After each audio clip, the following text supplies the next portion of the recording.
Quando os filhos crescem, uma das tarefas mais difíceis dos pais é aprender a continuar amando, ocupando um lugar outro, um lugar diferente. Olá, vamos conversar sobre isso? Eu recebi esse pedido de uns amigos. Fale sobre isso no Olá, vamos conversar. E vamos conversar então, tá? Sobre estoicismo e psicanálise. E junto desse pedido veio uma questão muito presente na vida de muitos pais. Como lidar com o crescimento dos filhos, com o ninho vazio, com os novos arranjos familiares e, em alguns casos, com os afastamentos que acontecem ao longo da vida. Como lidar, não é? O estoicismo ele oferece uma reflexão importante e interessante. Ele nos convida a distinguir aquilo que está sob nosso controle daquilo que não está. E isso é importante, não é mesmo? Concorda? Não controlamos as escolhas dos filhos, não controlamos caminhos que irão seguir, não controlamos os afetos que construirão, nem a forma como organizarão suas vidas. Não controlamos. Não temos o controle, por mais que tentemos, né? Mas a psicanálise ela faz uma pergunta diferente do estoicismo.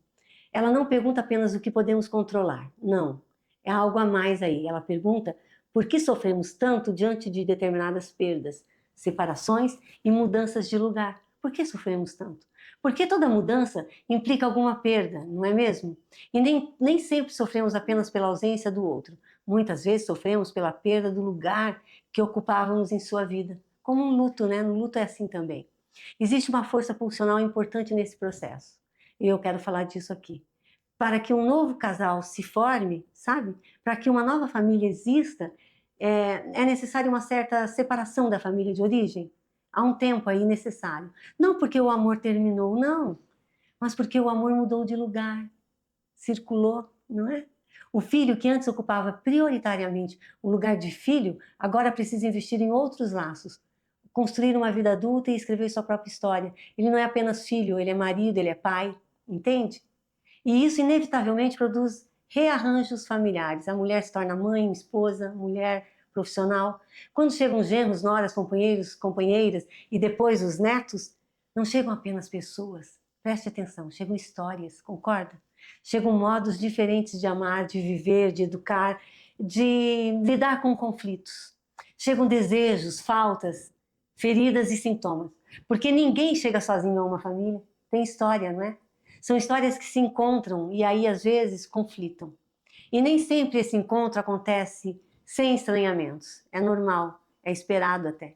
A psicanálise ela nos ensina que muitas vezes aquilo que nos incomoda no outro pode tocar em algo que ainda não conseguimos reconhecer, enxergar e escutar em nós mesmos, sabe? Por isso, algumas famílias transformam as diferenças em rivalidades, disputas e competições por reconhecimento, por afeto e pertencimento.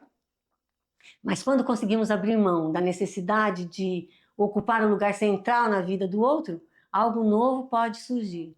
E pode sim. Não uma família perfeita, porque não existe, mas uma família capaz de construir convivências possíveis, transmitir algo para esses netos, sabe? Nenhum vínculo se constrói sozinho, nenhum se destrói sozinho também. Toda relação exige participação dos dois lados, mas os pais, pela experiência acumulada ao longo da vida, sabe? Eles costumam ter mais responsabilidade e importância nesse momento, pela condução adulta da situação, sabe? Não é de controlar, não, não, não. Não é de exigir, sabe? Não é de vencer a disputa, não. Mas é de ajudar a construir pontes que unam, que possibilitem encontros. Acolher quem chega não significa abrir mão de si mesmo, não, não, não. Assim como se fazer respeitar não significa transformar cada diferença em uma batalha, disputa, não.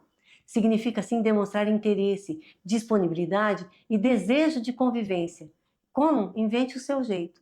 Mostrar que existe espaço para o encontro, porque existe uma enorme diferença entre discordar e romper, ficar de mal mesmo, cortar relações. Nem sempre será como gostaríamos, não. Nem todos agirão da forma que consideramos ideal, porque ideal não existe, né? Mas as relações humanas, elas não se sustentam pela perfeição. Não sabemos disso. Elas sustentam como? Como elas se sustentam? Pela disposição de continuar construindo laços, não destruindo, construindo. E talvez aqui esteja um dos pontos de encontro entre o estoicismo e a psicanálise. O estoicismo nos lembra que não controlamos o outro. E a psicanálise? Ela nos lembra que o outro nunca, nunca existiu para satisfazer os nossos desejos. Não somos tudo para o outro. E talvez a sabedoria esteja justamente em reconhecer essa diferença. Quando conseguimos compreender isso, a relação deixa de ser uma tentativa de posse e pode, tornar-se um encontro possível entre pessoas diferentes. Imperfeito, parcial, humano. E é algo que nunca devemos esquecer. Preste atenção. Os filhos observam. Eles observam como lidamos com as diferenças, com as perdas, com as mudanças e com aqueles que passam a fazer parte da família, com os conflitos. Sem perceber, estamos transmitindo uma maneira de amar, não é mesmo? Estamos ensinando como permanecer ligado sem aprisionar, sabe? Como amar sem possuir, como acolher sem se anular, também é importante. Talvez a maturidade de uma família não esteja em permanecer igual para sempre, e sim, talvez esteja na capacidade de continuar sendo um lugar de pertencimento, acolhimento, mesmo quando cada um encontra seu próprio caminho, sabe? Obrigada por estar aqui. Se algo te tocou nesse vídeo, nessa conversa, acolha com cuidado. Lembre-se, só transformamos o que conseguimos escutar e enxergar em nós. Até a nossa próxima conversa.